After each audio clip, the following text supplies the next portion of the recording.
right now. Anyway, what I was saying was Trina was trying to say Beyonce opened the door to female rappers. I have to hear people say some things where it's comical, you know. Anyway, I tapped in about what I said about um, Tiger Woods, LeBron James, that thing, how that backfired. ESPN was trying to be slick and put the two together.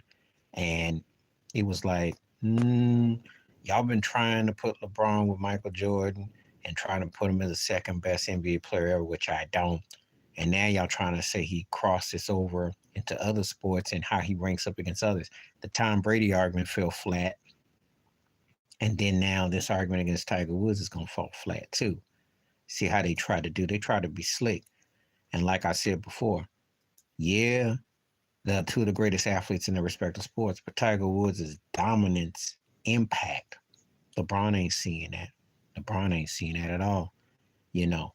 And the ironic thing about Tiger is that he's not the kind of cat that necessarily wanted to be a cultural significant mover and shaker, but he was.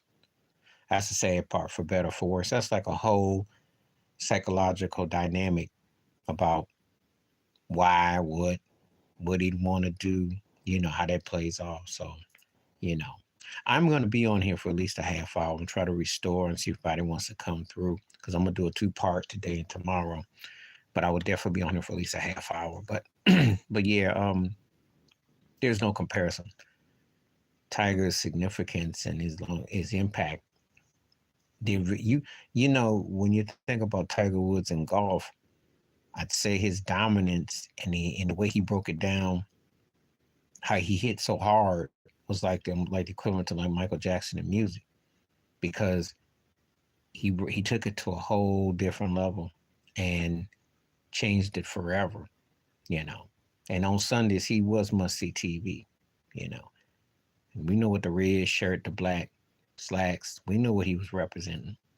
He was giving subtle. But anyway, LeBron ain't never had that kind of impact. Not like that. But they tried to ask Ryan Clark, Kendrick, Tyrod Perkins, and Dan Orlovsky, who I still don't know how he gets a job. Those cats, who thought had more. And the answer is Tiger Woods. It's not even close. I hate it when people ask questions that are, because cultural impact, significance, depth, magnitude. Unless you talk to a LeBron James fan, and I've known quite a few, because I like them. I'm a Miami Heat fan, and I definitely, when he was with the Heat, and I kept up with him, but, and when early on in his career, and he definitely met the expectations. However, there was never we got to see LeBron like we'd had to see Tiger. It's not the same. It's not the same. Tiger changed the course of all this stuff. So just, you can't even compare the two. They really don't have any, bearing whatsoever, aside from being African-American athletes and having impact and being great at what they did. And they've made quite a bit of money and success, etc. But you asking me who dominated their sport? Tiger had people shaking. The roar, the crowd, the fist pump. Are you kidding me? It wasn't even for discussion. People weren't scared of LeBron James.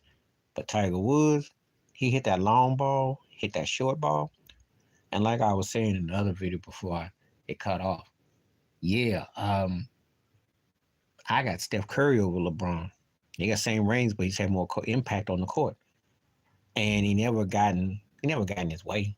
If Kawhi ever stayed healthy and played, you make a case that he could have had his impact as LeBron, because there was a time you could say he was better.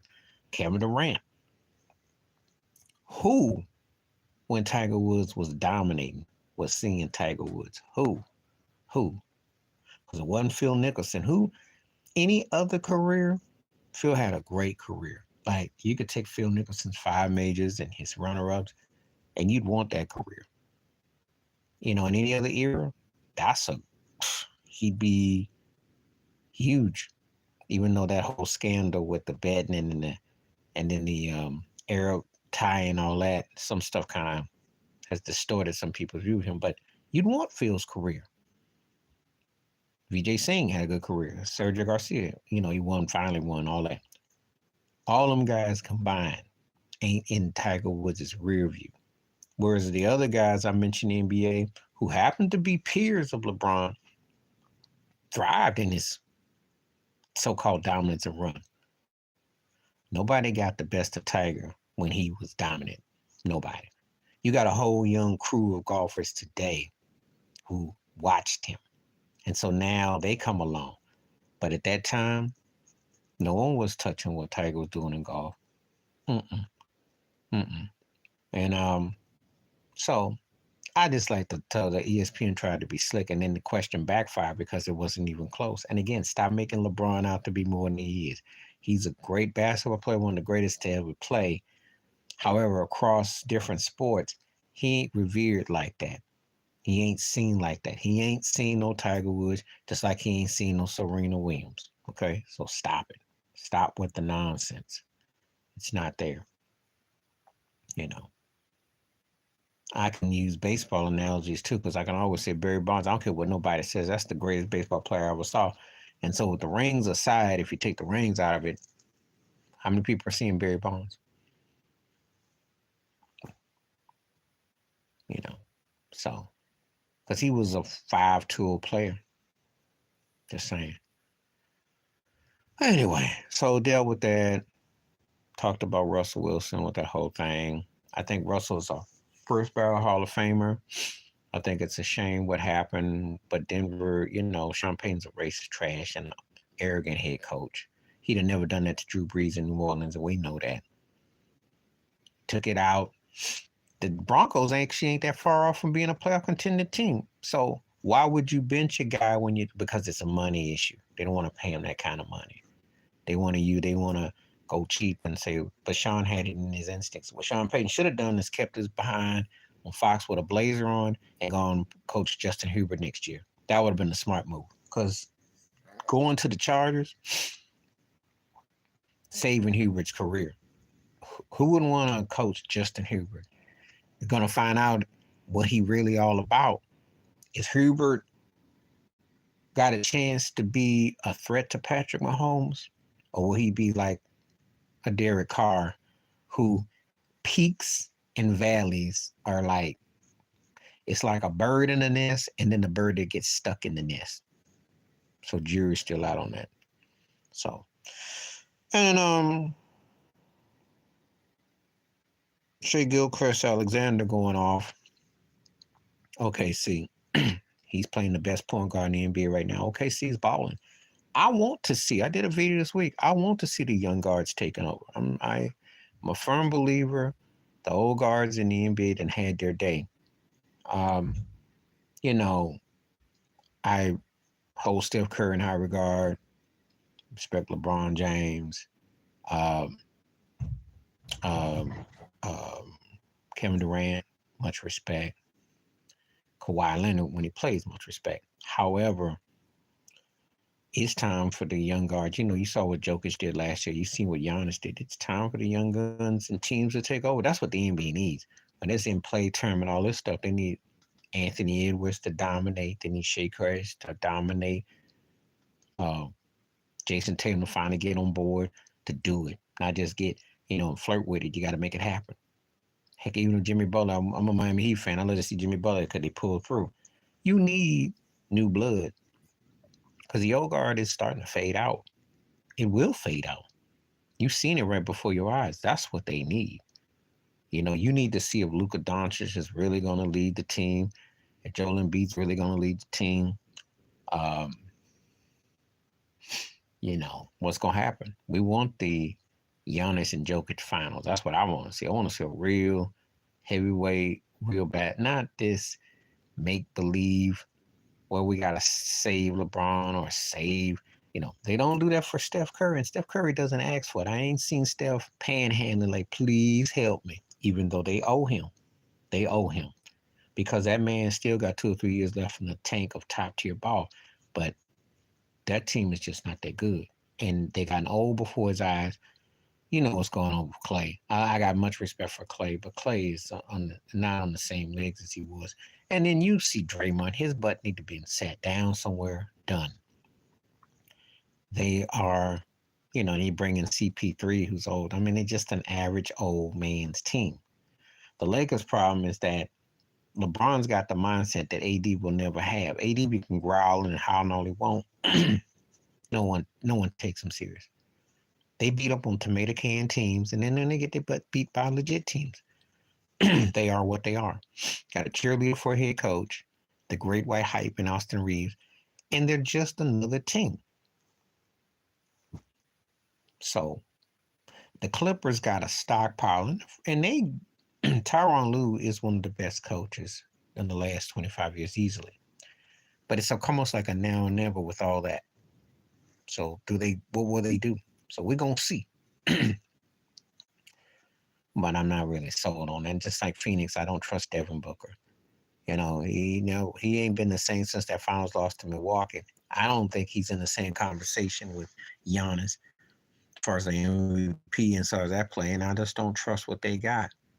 I'm not sold on Bradley Beal, who's a nice scorer, but that's not going to save you. Frank Vogel emphasizes defense, but they've been getting their butt handed to him, and they can't score with teams.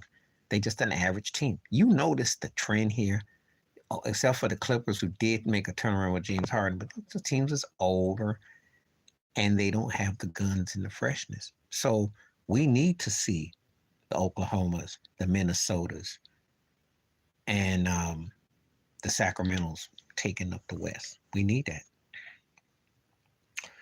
And I know Donovan Mitchell. I'm going to do a video about that. He's supposed to be on the run. They're making a big deal about Donovan Mitchell. I was with Shaq about Donovan Mitchell. He's not a superstar, but he can score a lot of points. He'd be a great side piece. Like, he's the kind of dude you can get on the side. Oh, he'd be scary. He'd be scary. Like, if he went to Phoenix with Durant and Booker, that would be scary. Put Donovan Mitchell with Golden State right now. Makes some sense. Put him with, he'd be scary in Toronto with Pascal. Put him with, Donovan Mitchell. Where would I have him go right now? I mean, he'd be a good fit on Miami. Just to score. Don't ask him to do nothing else. Just score. Score 25 and up. But see, sometimes cats got to understand when you're just a stat pattern, that's all that's going to come out of me. So that's all. Anyway, so that's the latest with that. And tapped into the whole thing with Dr. Umar Johnson about reparations. And of course, I believe in reparations. I tell anybody, all of Europe, they all owe African Americans. Where you go if you're black, they owe you. There shouldn't be no passport. It should be like giving you your money. They owe you. They all got blood on their hands. See, and that whole thing with Nikki Haley this week, acting like she's the one who took the Confederate flag down over Dylann Roof, but then she couldn't even answer about why the Civil War was started. Couldn't even come up with a legit reason. So, that just shows you how they bought and paid for it. But if Umar Johnson ain't with the reparations, then he's basically a bought and paid hand like Jesse Jackson and Al Sharpton. I think they all bought and paid for. And I know you're going to ask about the TD Jakes thing because I did videos about old TD Cakes. You know how that go. You associate with Puffer. You supposed to say something, but you getting bought and paid for. You're basically like a Tyler Perry play. You know how it go. Tell people this all the time. Pulpit pimps and politicians run the same collection plate. That's why I call you all the time, cheeks for chicks. No booty, no looty. So some people are, asking about Gene Deal and, people's insights about what they saw, things like that. Well, you got to remember something in the industry. People can see and say a lot of stuff. They don't get to put that out there. They do put it out there, but no one pays it no mind until the powers that be want said person to be a pinata. It's just like what happened with R. Kelly. No matter where you come down, there ain't no justice. It's just that they tired of you. And when you black, they don't really have any use for you on the plantation. That's what Taraji P. Henson was talking about this week with that whole color purple thing and all that. the pay is not just at all. Now I saw Lunel on Vlad TV talking about that she thinks Taraji is a worth a lot of great actress. I don't think Taraji's a great actress, but she's a really good character actress. She's a good sidekick actress. I do think she should get her due. She's done TV and film, been successful in both. If I can look at you in Hustle and Flow and I can look at you in Empire, as a matter of fact, Terrence Howard should get paid too. And you do those kind of fields and you can get residuals and you put down those on your resume, and we talking about 20 years ago on some things, and they still got to remember your character and y'all here in these streets, and that's all it to her team because she didn't get the bag or what she was. So I said, well, she wasn't going to get the Joan Collins treatment. She wasn't going to get the Diane Carroll, Dominique Devereaux treatment because she wasn't that kind of actress. She was going to get something, but she wasn't seen like that. But it just goes to show, it's a system, it's a business. And they invest, but they invest differently when it's black folk. And black women are always going to be on the lowest end of that pole in terms of getting that money. Now, Linnell says that she thinks that Taraji and Angela Bassett and them should get paid like Meryl Streep. But I say get the Diane Keaton role. You know what? Diane Keaton had probably the best comeback that you didn't really pay any mind to. But as old as she's gotten, she still keeps main roles. So it's some interesting stuff that goes on with that. It really is. So anyway, that's just part of the system. Sometimes you will hit, sometimes you won't. But the game ain't level. Not for black talent. And then the Viola Davis type of role, they want a certain type of role. You heard the whole thing with Halle Berry, Gilbert Arenas said he overheard Harvey Weinstein, some guys talking about it. Well, deals are done. Cheeks for checks. You saw how Halle had to strip and what she had to do, swore to fish with John Travolta. Then she did Monsters Ball with Billy Bob Thornton and Puffy, ironic. Plantation go. She got the award. But you ain't really heard much. They talked about the cat woman and I remember one thing she did was do a Tom Cruise and crawl on the set of 106 and Park. No one remembers the franchise. And Halle Berry's career, for most people, you're going to think of what? You're going to think of the 90s part of those, and then you draw a blank. You pretty much drawn a blank. You can't really remember too much she's been in recent memory. You're just kind of like, what has she done? What became of Halle Berry? So that's why the Oscars are overrated. But all the stuff they go through to get the Oscar Mayer winners, just to get that token trophy, which don't mean nothing. None of them awards mean nothing. Because if they meant something, Monique told you years ago how they pay. And Monique won all the awards, dominated on the stage, dominated on film, TV show, did the whole nine.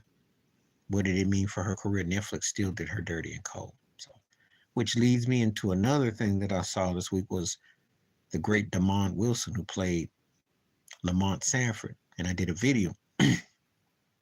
And I was talking so fast in my cadence because I was trying to talk about Michael Evans, who was the young Lionel Jefferson, and how what Demond Wilson was saying is that Eric Monty and Michael Evans got robbed and hustled up by Norman Lear and other folks of a certain ethnic persuasion that dictate the complexion for protection in the Hollywood plantation. They steal from black folks. Norman Lear got all this awards and all this acknowledgement, but he took.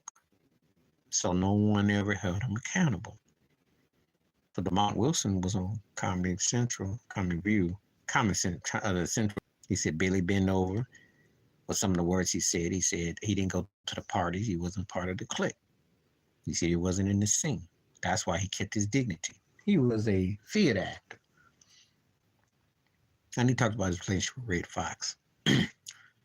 Very candid, very well spoken. Like Demond Wilson, who I followed on Facebook, and he's a minister, is one of those guys that he should have his own channel, his own podcast. He's one of the people you would sit and listen to.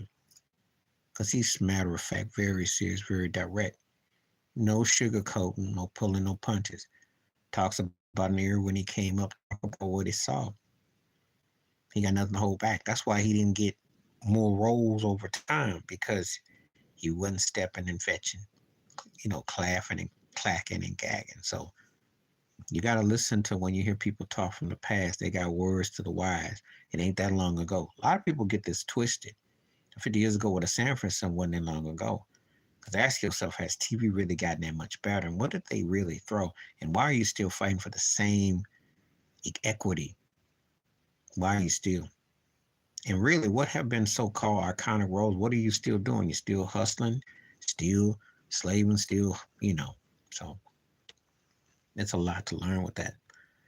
My other thing this week, of course, was Udonis Haslam uh, and I'm gonna do a video about the disrespect that Bill Russell gets. I'm very troubled by people having a problem with Bill Russell. Shaq said, I mean, can I understand the Michael Jordan up at Miami Raptors? Because I don't understand why Michael Jordan's number was retired by Pat Riley either. I mean, I understand the commercialism, but he torched your behind up for what you celebrate.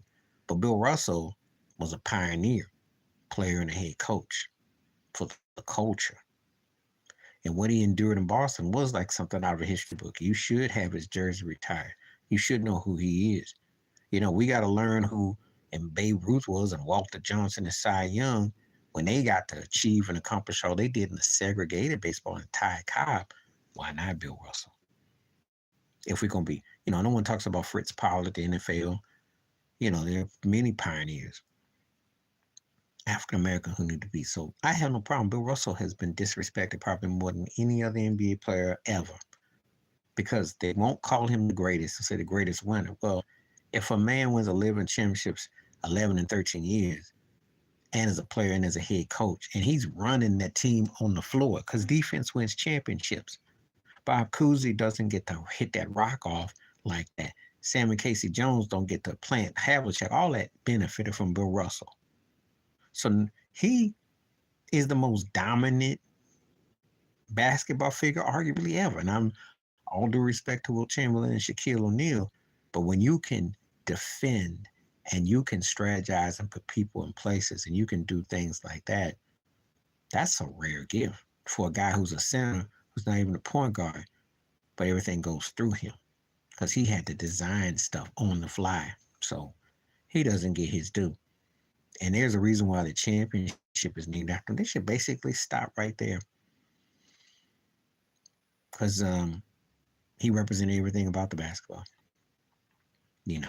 So that's my rant about that, And I didn't appreciate what Udonis Haslam said, and I didn't appreciate what Shaq said about Russell. I can understand the Michael Jordan part, but the Bill Russell part, he should be honored. He should be honored. He's one of those guys that paved the way. And when you think about black NBA coaches, think about it. They don't ever talk about Casey Jones. He doesn't get his due for winning rings in Boston. Lenny Wilkins, unless you're a historian, they don't really go deep into that, which they should. I want to say Al Atlas, Golden State. Black head coaches don't get the same shine as their white counterparts do because it's the field and the house mentality. Tyronn Lue is a really good coach, and we're talking post LeBron, especially what he's doing with going with the LA Clippers. Because if you can take James Harden and Roland Russell Westbrook and Kawhi and Paul George, you can coach, or you got some good drugs. Take your pick. So that's where I come down with that. All that stuff is not, in fully fleshed out and depth enough with that. So switching gears in one of the greatest quarterbacks, if we say September, December, January, he might be top 10 ever. There's just that October, November issue, which is why his butt got benched, why people have kind of forgotten about him, and why he gets called Joey Fluco, because he threw them Hail Maker passes. Because he don't really do much in those between months in the NFL. But if you could get him from September and then you let him play in December, January, for them 3 months, that guy's as good as almost as anybody's ever played. And he's got Cleveland right where they are. He connects where Deshaun Watson has it. Now, Deshaun's a better talent, but Flacco just finishes better. They got the kind of team, and I told a buddy, I do my NFL forecast when I look at things. I said if they pick with what they got with Miles Copeland on defense and what they got with Amari Cooper, what they got with their nucleus, that could be a problem team. They could play Baltimore for the AFC Championship. Wouldn't be far-fetched. And nobody would want.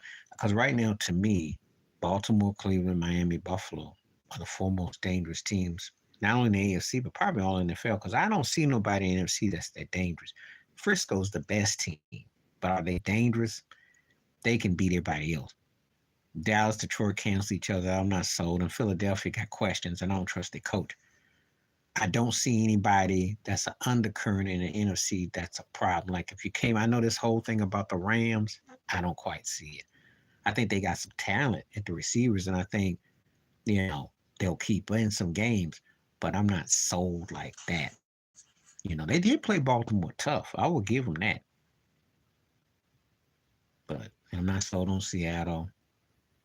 Green Bay, Minnesota, they about a year ago. The Minnesota had an embarrassing year considering what they had. Green Bay was on a rebound. Young quarterback, Jordan Love, done okay.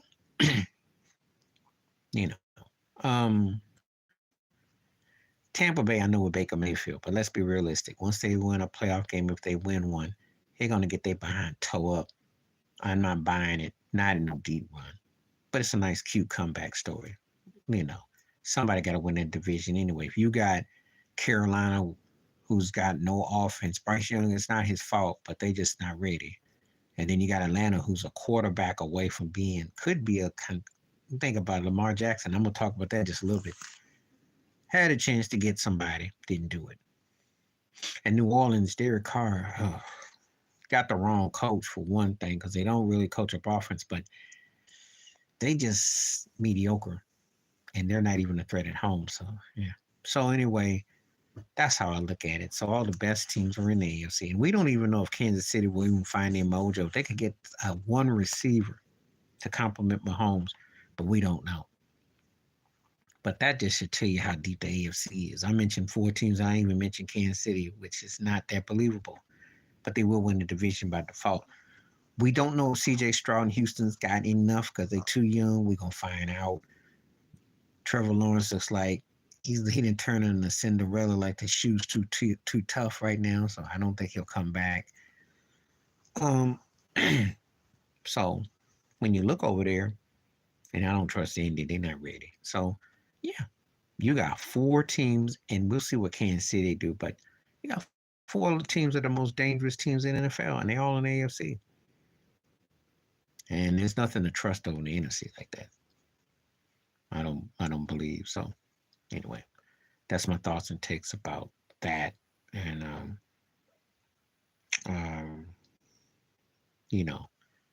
we'll see how that all plays itself out. Yeah, and I got asked about the whole thing with Trump. He's gonna win. Still get locked up, but he'll win. They want to act like they want to stop. They don't want him to, he shouldn't be allowed to. I had a nice little political discussion with some folks, and I get asked, can I hold my feelings back? No, I can't, because I think black people should get reparations. I don't understand why you want 2 old white boys running when we've had this and it hasn't worked. Biden and Trump are too old, 2 Archie Bunker types, 2 set in their ways. And people need a new direction. They need something to believe in. But there's nothing out there. Politics is dinosaur. When you are going to ask people to represent, you want something that, you want people to speak towards something that you believe in. There's nothing there that's believable with that. It's just tired rhetoric. They always have to use black folks to sell their agenda. They always making promises, and they still keep you ghettoized. And meanwhile, they're bringing all these migrants. They want you to look over and roll over for a war that you didn't ask for, and they want they want the Hollywood so-called liberals to say, well, you're not really supportive and you're not good. I got to hear whack actors, racist trash like Michael Rappaport and some of these other hack people in Hollywood cry because they're not getting black support for something that black folks didn't ask for. Why don't you address the homelessness?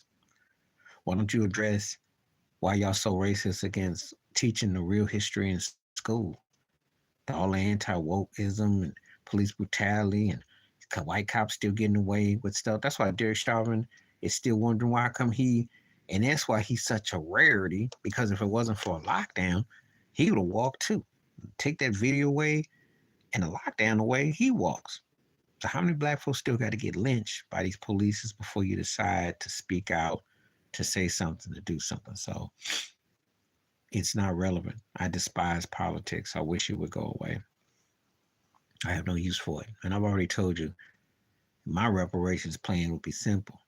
You'd pay hundreds of millions to every African American, free education, free medical, a real open apology. Tell these police to stop being slave catchers. You would clean up, no more ghettos, no more Section 8s, free passports, especially if you go back to Africa. If you want to go to Africa, wherever you want to go, you be able to do that.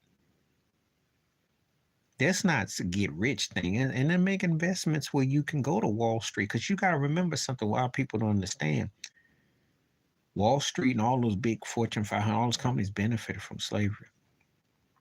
You cannot possibly be free and you work in a place in 1964, which is coming up in just about another day or two, wherever you live, and actually think, okay, that this place hasn't benefited, because they have. Black folks have only been allowed in paper since 1964. It's almost 60 years comes midnight in a couple of days. So ask yourself, how free are you? Think about it. I'm not make this up. Saying voting rights in 65, interracial marriage in 67. So before you think that, hey, it wasn't that long ago, if you have a family, they caught the Jim Crowism.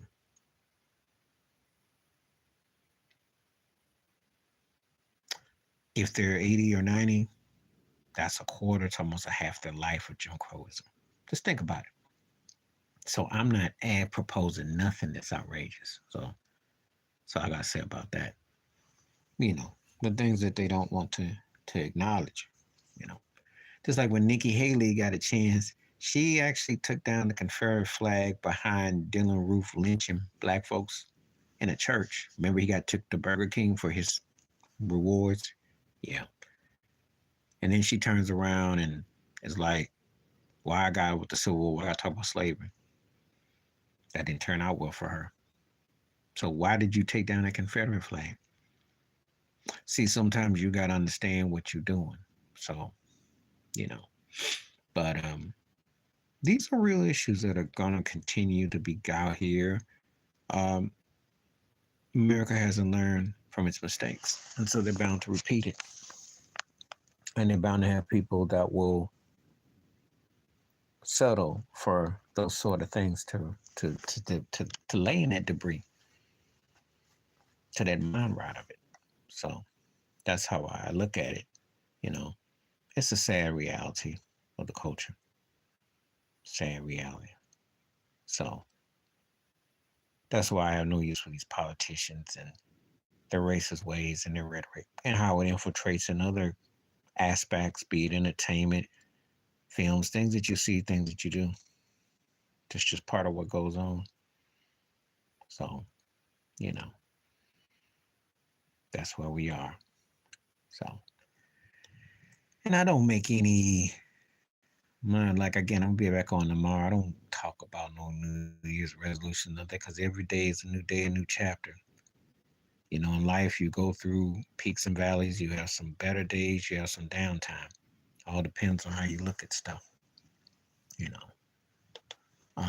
I can remember where I was doing in some form of capacity. I can tell you how technology's changed. But, all depends on how you look at things, So, you put into a reflection of what you what you adhere to. Um, it was interesting too when they was talking about going back to the ESPN thing being slick, because I might talk about that in another video. They talked about Tiger Woods or LeBron's dominance, and then they said, well, Kendrick Prince said, what about Floyd Mayweather? And see, Floyd is a whole nother entity, undefeated champion, pay-per-view kingpin, one of those guys that you love to love. However, Floyd know how to make money and do things on his own time. It's always compelling when you think about certain figures. Really is, you know. So I got asked, we was talking about music. I tell people all the time, I said, you know what, older music, you can get something new of. You know, it's tough for me to get into what the industry's about. Not so much about the talent out, but it's what the industry's pushing down, you know. And they still, you know, want to push a certain type of artistry, which just, you know, I just don't buy into it, you know, not at all. So, and then I get asked about, well, all these people, everybody's coming out with something against them. So I think, well, Hollywood's got a lot of skeletons. But you see, that's how the business was started. It's been there. It's been there. You know, it's been an undercurrent wave of debris, of debase, of destruction. Debris, debase, destruction. Say that 3 times. Puts things in perspective about how they've been, what they do, what they are, you know.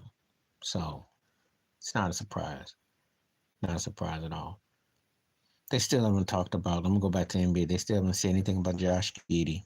Von Millen came out and said that he's mentioned his innocence. I ain't heard no more about Mr. Giddey. Because I told you before, the white international player in the NBA is the new passport brother. They're not going to touch that. Giddey has his little, 10 points a game, while Shea Alexander and Chet Holmgren been going off. Chet Holmgren been going off in the Rookie of the Year. And OKC's doing good. No one, again, that's how it is. We always tell you about complexion for the protection, for the direction, for the seduction. You know how it go. Ain't nothing new. Ain't nothing new.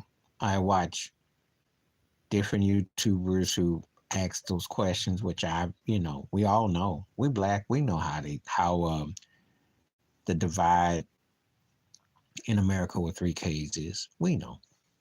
We know that they're not going to touch even a mediocre player like Giddey because he's pretty mediocre. Let's just keep it 100. You know, if he was black and played like that, he would have been deported. I remember, oh God, what's his name? Played with the Dodgers and got traded to Oakland in baseball. And he had an arm on him, but he got some kind of trouble. Something went down. Got his butt up out of there. It'll come to me tomorrow when I do my rebroadcast when I come back, because I'll talk about it. But see, complexion is everything. It's everything. And do the same situations as they do. Just not the same. So, you know, it's not the same. And his name is trying to come to my head, but it'll come back to me. But the thing is that I know people say, well, that's a different sport and all that. So baseball pays crazy money. Giddey's not exactly, but it's just that they want this to go away. They sweep what they want to sweep. Funny how they can come after and bring up something against Jermaine Jackson from 35 years ago, but Giddey's right there in their faces and they amnesia. So hold them accountable, keep them honest, tell them to keep that same energy. That's what I say. So, but that's what's going on with that though. So,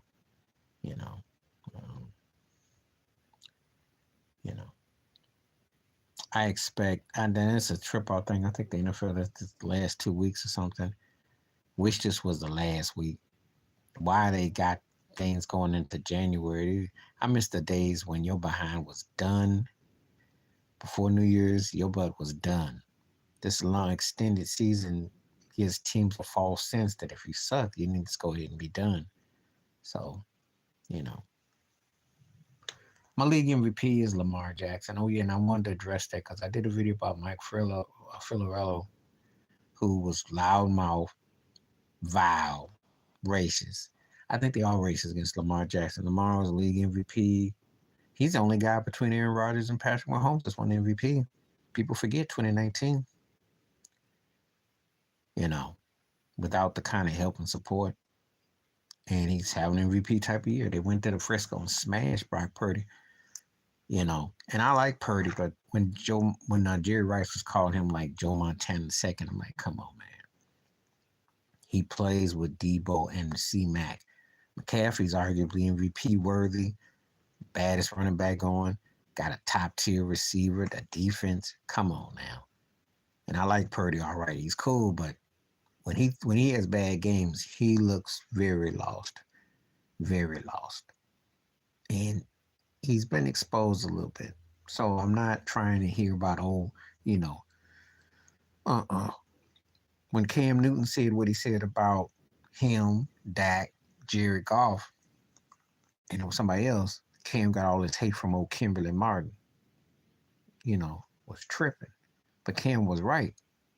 Because you can't compare when those guys did what Cam did. Cam was a Super Bowl runner-up with a 15-1 team, league MVP. Okay, Cam's credentials speak for themselves. God things know a thing or two. So I always don't like it with it. And Jamar, he had it. Any team in the NFL could have gone after him, and he didn't. So when I look in his own division, like Pittsburgh couldn't go after him.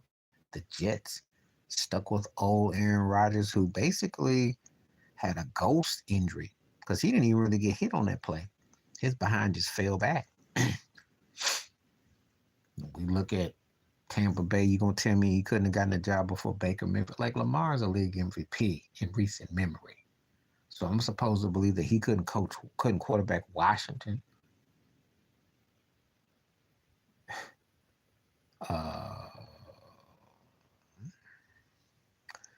He couldn't quarterback the Raiders. Yeah, he better than Jimmy Garoppolo. He couldn't quarterback Arizona. Even though Dawes was pretty good before he got traded to Minnesota. I mean, you could put Lamar Jackson on 24, 5 teams. So, just saying. So, that's the reality of the situation at work where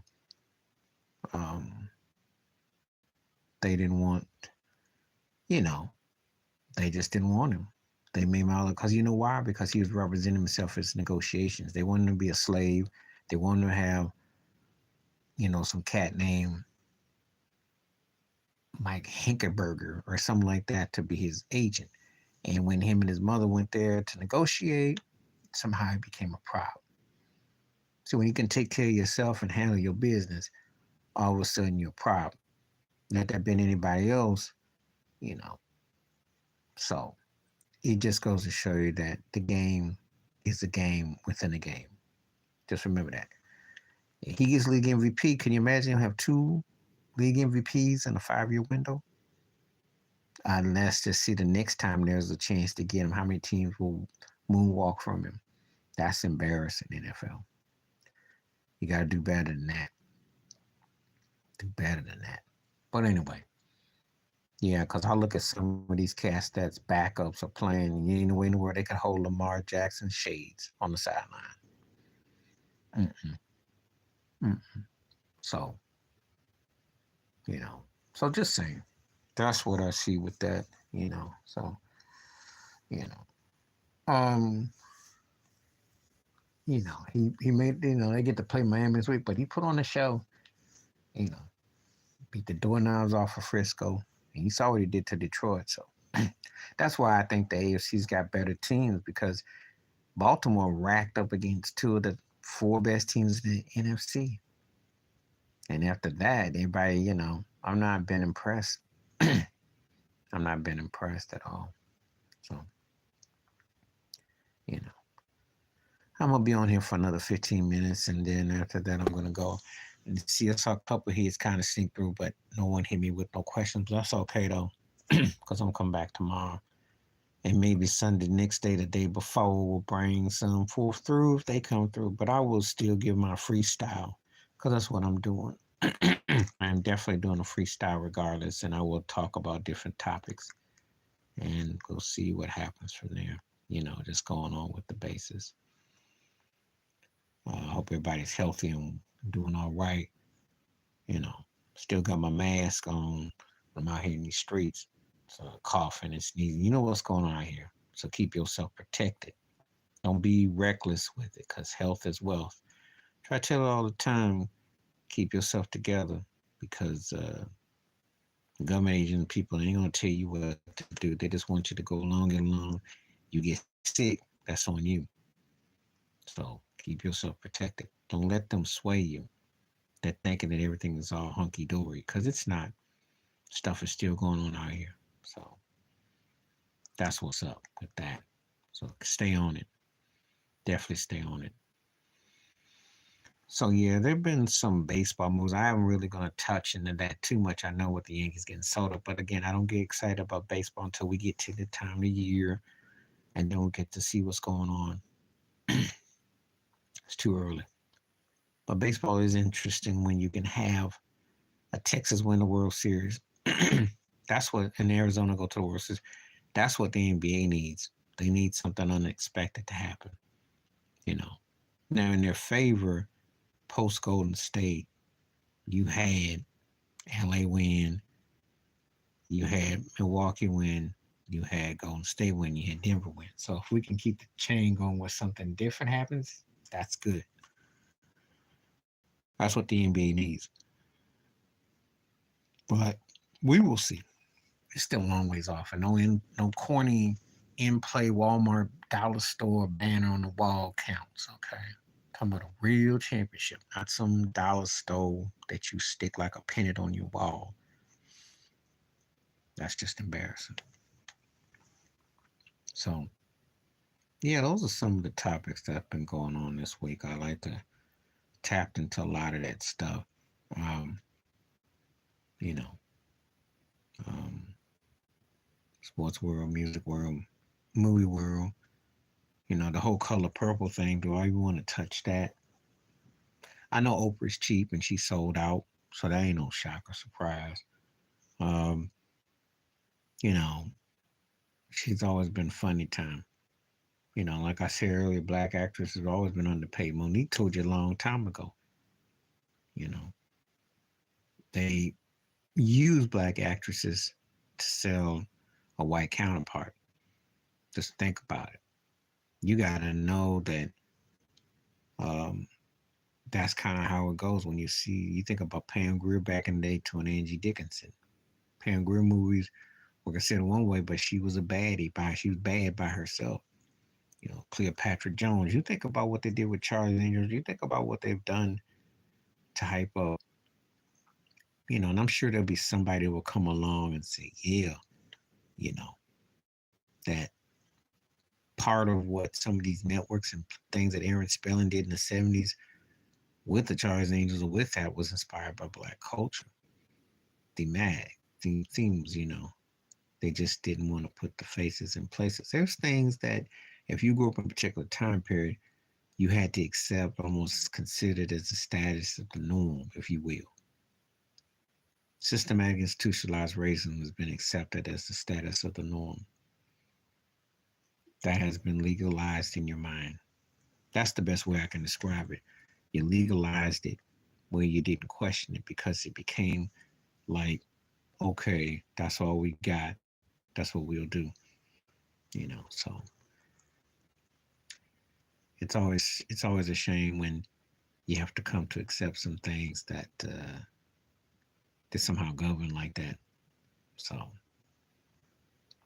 but yeah, when you talk about in entertainment, you know, And I said that from, how they treat the black quarterback, because it's still it's still a nouveau thing. It's not, you know, it's not like we've seen it left and right. You go by in the past decade, you've seen it more and more teams were getting bored because the cats were running by them on plays, but uh, they still got, they still don't have they still have a disrespect. I still think that when I think about from Lamar Jackson to Russell Wilson to Colin Kaepernick every day, never getting another chance. The disrespect is real. You know, they'll come after Patrick Mahomes if they think they can. Um, you know, so there's always the pressure. Black quarterback, black talent. You got to be twice as good to get 1 foot as much. So it's kind of how it goes with that. Um, the whole thing with Puffy and everything, there's always something new, but eventually they'll either decide they want to send him to court or they just want to kind of dance around. You know, to me at this stage, of point, it don't really matter because they've protected him. I'm almost like numb at anybody that don't come across with something because the industry is using artists and off the picking off the floor who they want to go after. They're not going after the real predators, the real bandits. As I say, there's the ones who sign the say the cheeks for checks, not the artist. The artist is just a small guinea pig to what's going on. It's bigger fishes. They're the ones that's the sharks. They just got these artists as fishes that you catch for bait. So, but again, you know, we will see more and more of this happening to an extent, but not to the full, not the way it is. That Epstein Island, oh yeah, that thing's supposed to be coming if that actually unfolds. Well, that's got politicians, Hollywood figures, entertainers, you know, the cast of usual. But they deleted him because, he he was a strange cat. Cat was smart, but just has a sick mindset. And it's so twisted because this cat was smart and had the world had what he in his world by the tail. Like he could do what he pleased. Politicians bought and paid. People looked the other way. He had a female pimp with him. I mean, Giselle. I mean, it's crazy when you think about how uh, you know the situation he has set up is just crazy. So you know, um, but that's just the reality of how it goes down. There's a fragmented population there and part of everything, and I guess they go crazy in the head, and they're like, okay, well, I can't do anything else, so that's the grim reality of it, you know. So, but yeah, I decided, since no one came through and asked any questions today, I just doing like a freestyle. And if you happen to want to ask anything, feel free. And you happen to like the video and you want to go deeper into something, feel free. But I know a lot of people pretty much getting into this weekend, probably with family or friends or, doing things.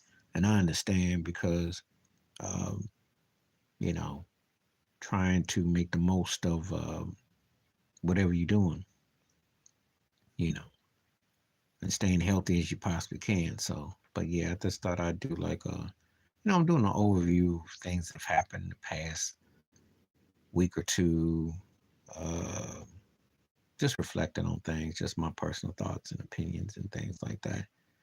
And there's bound to be something that we tapped into that, you'd like to flesh out more, talk about.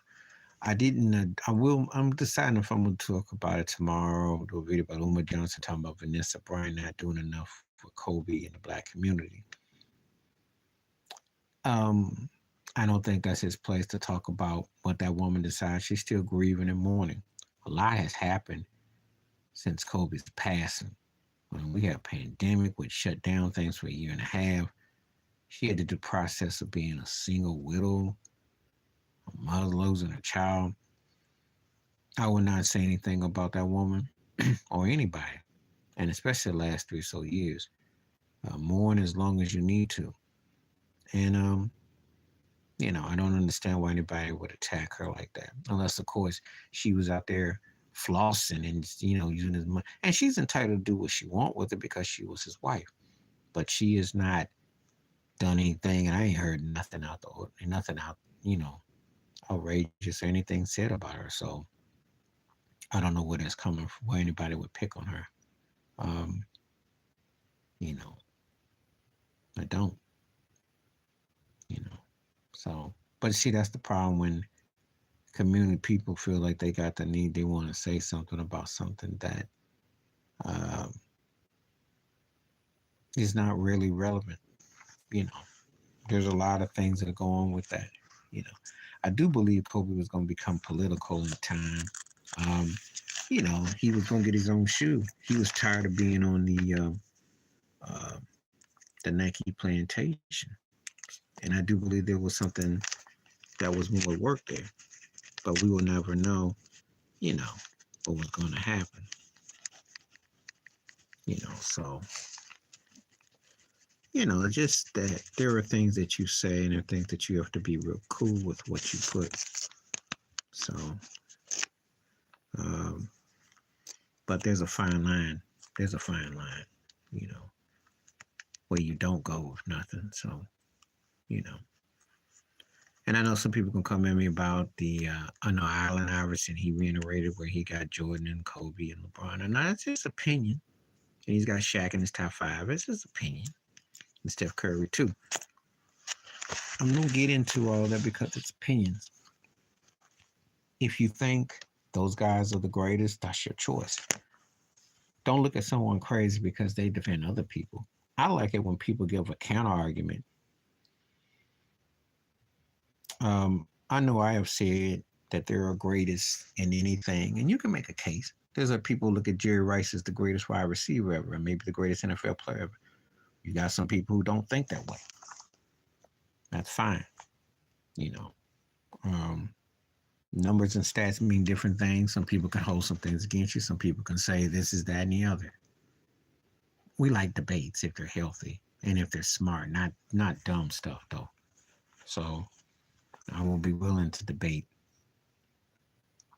you know, stuff that actually makes some sense or something. So, but um, I don't get up in all that though. You know, I respect different people, players and stuff like that, but um, I don't get up into all that though. I have my personal takes about how I look at certain players or certain artists. Be it in all forms. There's tiers to all this, and it's hard to argue. Um, you know, because there's a different criteria, different things come about, and when you do that, you have to make sure that you're ready to counter argue. Sometimes you're just sitting there and somebody's gonna say, "Well, you're just saying it because of this, or you're saying it because of that." I have no problem with, you know, voicing what I feel, and you shouldn't have a problem either if that's how you feel, you know. So, but it makes for great debates. We talk about all kinds of sort of stuff. Um, we like to, wonder what if. I did a wonder what if just now. I did a video. I mentioned yesterday I did Ginobili versus Klay Thompson in basketball, which I think is a great, strong debate because they both would have been interested if they had led their own teams. And they happen to play with two of the greatest players ever in Tim Duncan and Steph Curry. How things may have been if they led their own team. I did one today where I did Dirk Nowitzki versus Kevin Durant. And I don't think the gap is that deep. And I think Dirk might actually still have an edge. Because even though Durant should pass him probably scoring points, will he pass him by all around with how you look at it. Because Durant's legacy is still kind of on the line, you know. Because a lot of people don't think he's done much without Curry, which there's truth to. There is truth to that. And the whole thing with Phoenix looks just like the net situation, crying and moaning, and I don't see a happy ending. So, you know. So we have some interesting debates there. We definitely have some, you know, you know, what you come down on, what you feel, uh, you know. So it's just, you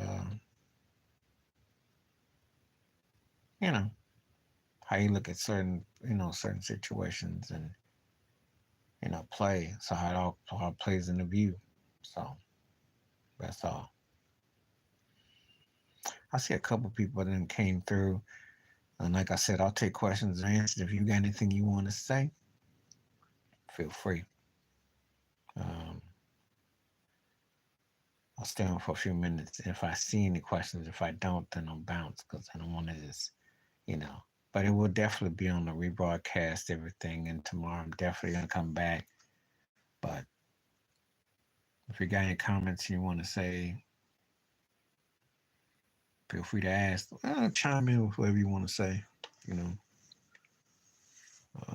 depends on what the weather's like in different places. So, you know, I don't send out notifications when I go live because, again, if people want to talk, I feel like they'll catch on. If they don't, that's fine too. I'm not gonna go sweat that. I do appreciate all my supporters and people that chime in and support the channel and everything like that. However, I'm not going to push no agenda with stuff because things come and go. So it just all depends on what you got. So you know, like I said, people still celebrating or doing what they're doing. Just hope that everybody's safe and healthy and well because a lot's going on. A lot is going on, and you know, so we shall see. But yeah, be here for a couple more minutes and see what's up. You know, so it's been a real mellow situation today. So yeah, so we'll see what's up. Put this down for just a second.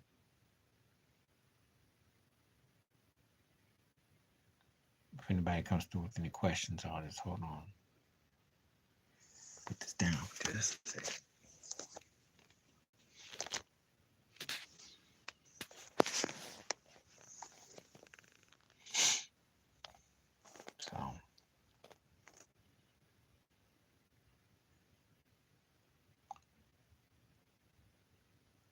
So I will give it a few more seconds and I will sign off. So I hope that when you get a chance to listen to the rebroadcast of this, and like I said, anybody wants to come through next time, feel free. Uh, I always like questions and I always like chopping it up. And I think more people will probably be through maybe tomorrow, maybe. We'll see how it goes. But anyway, um, it's always good to have a platform and a good thing to say. So, till next time, I will catch you. And peace and the best. Stay healthy and well. And I'll be back in 24 hours. God willing, we'll see you again live. And appreciate you. I'm out. Peace.